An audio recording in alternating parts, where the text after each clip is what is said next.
Tout ça se fait au nom du bien. Voilà, on entend ça sans arrêt. C'est pour votre bien, c'est au nom du bien. On dit que la liberté s'arrête là où commence celle des autres. Ça, c'est une connerie, ça. En gros, il faut finalement restreindre ses libertés à partir du moment où on vit en communauté. Non, mais Ça- si vraiment on analyse cette phrase, Ouais. c'est-à-dire qu'on ne peut rien faire. Puisque quelqu'un va toujours trouver quelque chose à redire. Pour moi, l'essence de la liberté, c'est dire des conneries. Se tromper. Quand j'en parlais il y a quelques années, tout le monde disait « Ah, ça va, on vit pas en Afghanistan, Mais c'est c'est ce bon. qu'on entend encore aujourd'hui. Oui, bien sûr. Et effectivement, non, nous ne vivons pas en Afghanistan.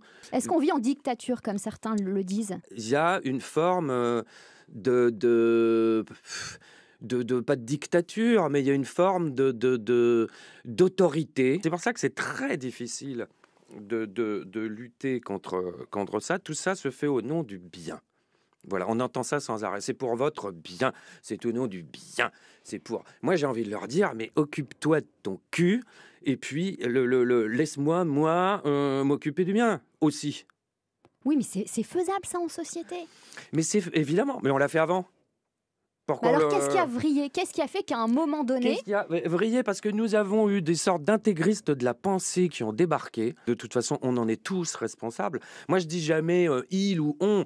Je me mets toujours dans le tas. Nous sommes responsables de ce qui est arrivé. Voilà, du meilleur comme du pire. Mais alors à quel moment il s'est passé? Laissé faire. À quel moment ça a basculé? Alors on a laissé faire à quel moment? Pour moi, il y a eu quelque chose de vachement important. Et évidemment, tout le monde était pour. Et comment être contre? C'est là où c'est difficile. Quand il y a eu les premières mesures anti-alcool et anti-tabac. Sauf que petit à petit, c'est ajouté. Après les faites attention à l'alcool, faites attention au tabac. Après, on restreint. Après, on punit, on interdit, on encadre. Et puis après, le tabac, c'est manger gras.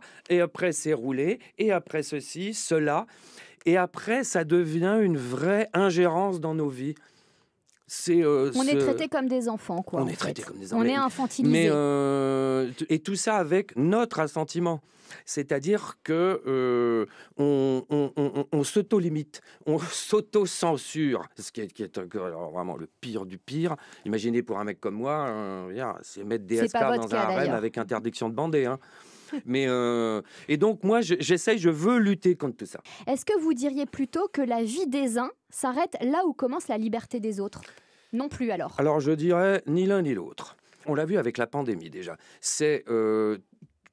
On a été divisés depuis le début. Les jeunes contre les vieux, la campagne contre la ville, la grande surface contre le petit magasin, les vaccinés, non vaccinés, passe, anti-pass, tout le temps. Et le mot d'ordre général, c'est ensemble que nous sortirons de cette pandémie. Mais on n'a jamais été aussi On n'a jamais été aussi divisés. Mais avant aussi, ça a été que l'apothéose. Je ne sais pas si les gens se rendent bien compte. Plus on met en avant la laïcité, plus l'obscurantisme se développe. Plus on diabolise la violence, plus elle augmente. Plus on prône le vivre ensemble, plus on a du communautarisme. Je veux dire, il faut... moi, je pense que c'est là-dessus qu'il faut agir.